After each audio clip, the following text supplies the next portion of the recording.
والذین اذا فعلوا فاحشہ، اور وہ لوگ جب فعل کرے بے حیائی کا، او ظلموا انفسہم، یا ظلم کرے اپنے ساتھ، ذکر اللہ، اللہ کو یاد کرتے ہیں، فاستغفروا لذنوبہم، پس معافی مانگتے اپنے گناہوں کے لیے، ومن یغفر الذنوب الا اللہ، اور کون معاف کر سکتا ہے گناہ سوائے اللہ کے، ولم یصروا علی ما فعلوا، اور یہ ضد نہیں کرتے اپنے غلط کاموں پر، وہم یعلمون، درا حالے کہ جانتے ہو۔ کہتے ایک صحابی کھجورے بیچ رہا تھا، ایک خاتون آئی بڑی خوبصورت سی، اس نے کہ ایسی گوری چٹی دیکھی نہیں تھی، اس کو کہا یہ جو باہر رکھی ہے تو کوئی خاص نہیں ہے، اندر بہت اچھی ہے۔ وہ غریب اندر آئے کھجورے دیکھنے، اس نے دروازہ بند کیا اور اس کے ساتھ لپٹ چمٹ گیا۔ اس پر یہ آیت نازل ہوئی، او فعلوا فاحشۃ۔ تفسیری مظہری قاری ثناء اللہ صاحب پانی پتی، اور مشہور روایت آلوسی کی، فخر رازی کی، اسماعیل حقی کی، خطیب شیربینی کی، تمام معتمدین مفسرین نے نقل کیا کہ ایک شخص کو کچھ سامان دیا گیا کہ یہ ہمارے گھر دے دے، تو گھریلو عورتیں اجنبیوں سے باہر آ کے بات نہیں کر سکتی، سامنے آ کے خلاف شرع ہے، ناجائز اور حرام ہے۔ وَإِذَا سَأَلْتُمُوهُنَّ شَيْئًا فَاسْأَلُوهُنَّ مِنْ وَرَاءِ حِجَابٍ۔ ایسے کرتا، اس نے ہاتھ باہر نکالا، وہ ہاتھ بہت زیادہ گورا چٹا تھا، اس نے خواہ اس کا بوسہ لے کیا، وہ گورا چٹا ہاتھ دے کے دس بوسی فرمائی۔ اس کے بعد خطرہ محسوس ہوا کہ اجنبیہ کا ہاتھ میں نے کیسے چوما ہے۔ اس پر یہ آیت نازل ہوئی، اور وہ لوگ جب وہ بے حیائی کا فعل کرے یا ان سے کوئی زیادتی ہو جائے اور پھر ان کو اللہ یاد آتا ہے کہ یہ ناجائز ہوا، بس وہ معافی مانگتے اپنے گناہوں کے لیے، اور کون ہے سوائے اللہ کے کہ گناہ معاف کرے، اور یہ ضد نہیں کرتے اپنے کرتوت پر، یعنی آئندہ ایسا کبھی نہیں کریں گے۔ اولئک جزاؤہم مغفرۃ من ربہم، ان لوگوں کا بدلہ بخشش ہے رب کے ہاں سے، وجنات تجری من تحتہا الانہار، اور جنتیں ہیں کہ بہے گی اس کے نیچے نہریں، خالدین فیہا، ہمیشہ اس میں رہیں گے، وَنِعْمَ أَجْرُ الْعَامِلِينَ، کیا خوب اجر ہے کام کرنے والوں کا۔ قَدْ خَلَتْ مِنْ قَبْلِكُمْ سُنَنٌ، تحقیق گزرے ہیں تم سے پہلے بھی عادتیں، طریقہ کار، گزشتہ لوگ بھی دنیا میں ہوئے ہیں۔ فَسِيرُوا فِي الْأَرْضِ، پس چلو ملکوں میں، فَانظُرُوا، پس دیکھو، كَيْفَ كَانَ عَاقِبَةُ الْمُكَذِّبِينَ، کیسے رہا انجام جھٹلانے والوں کا۔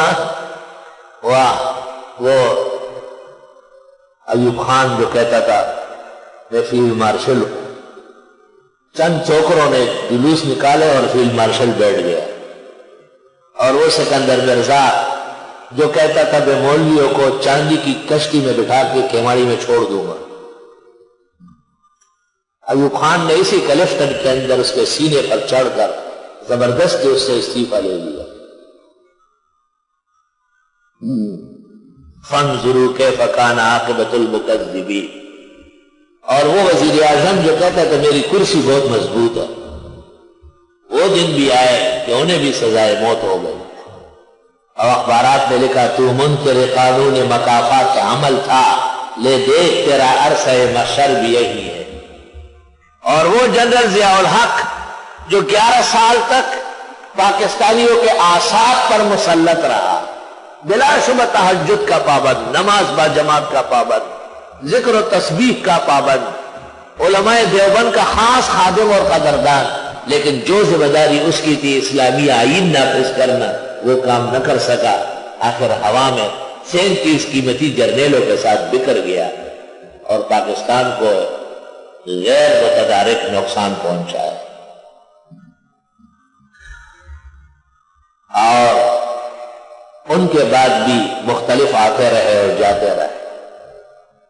ابھی ابھی آپ کے سامنے ایک فاشی فوجی، ایک غاصب، جس کے آنے پر کچھ خوشی کی گئی تھی کیونکہ اس سے پہلے وزیر اعظم نے کچھ زیادتیاں کی تھی، لیکن آخر کار وہ اتنے ظلم و ستم کا مرتکب ہوا کہ ان سے پہلے ظالموں کو لوگ بھول گئے، اور آج وہ قیدی نمبر 1 اور قیدی نمبر 1 ایک تماشا عالم بنا ہوا ہے. فانظروا، دیکھو کیسا رہا انجام ان مکذبین کا. ھذا بیان للناس، یہ چیزیں بیان ہونا چاہیے لوگوں کے سامنے. سبحان اللہ، یہ قرآن قابل بیان ہے لوگوں کو. وہدن، اور یہ ہدایت کا سرچشمہ ہے. وموعظۃ للمتقین، اور بہترین نصیحت ہے اللہ سے ڈرنے والوں کے لیے. ہدن للمتقین سے ملا دیا. ولا تہنوا ولا تحزنوا، نہ سستی کرو نہ غمگین ہو. وانتم الاعلیٰ، تم ہی کامیاب ہوں گے. ان کنتم مومنین، اگر تم مومن ہو، ایمان پیدا کرو. ان یمسسکم قرح، اگر تم کو پہنچ چکی ہے چوٹ، فقد مس القوم قرح مثلہ، بس پہنچ چکی ہے دشمن قوم کو بھی چوٹ اس جیسی. احد کے غزا کے اخیر میں صحابہ کٹھے تھے، پٹھے تھے. اللہ اللہ، قرح اور جرح، جب زخم سوج جائے اور پھٹے نہیں ہے تو قرح ہے، اور جب پھٹ جائے تو جرح ہے. جرح والجروح قصاص، پیٹ پیٹ کے کوٹ کوٹ کے سوج گئے تھے سب پر سی دل. جہاد آسان کام تھوڑا ہی. تب ایسے مرنے میں شہید شو خپکور کے وائے اور دغا سدیشی کا میدان باندے کبان بنے سا. وَتِلْكَ الْأَيَّامُ نُدَاوِلُهَا بَيْنَ النَّاسِ، اور یہ دن ہے جنہیں ہم گزارتے ہیں لوگوں کے درمیان. وَلِيَعْلَمَ اللَّهُ الَّذِينَ آمَنُوا، تاکہ ظاہر کرے اللہ ایمان والوں کو. وَيَتَّخِذَ مِنْكُمْ شُهَدَاءَ، اور بنائے تم میں سے شہید گواہان. وَاللَّهُ لَا يُحِبُّ الظَّالِمِينَ، اور اللہ پسند نہیں کرتے ظالموں کو. تھوڑی دیر کے لیے جو شکست ہوئی، فرمائے اس لیے کہ تم سے کچھ کمی کوتاہی ہو گئی، ورنہ کافر مشرک مجھے پسند نہیں.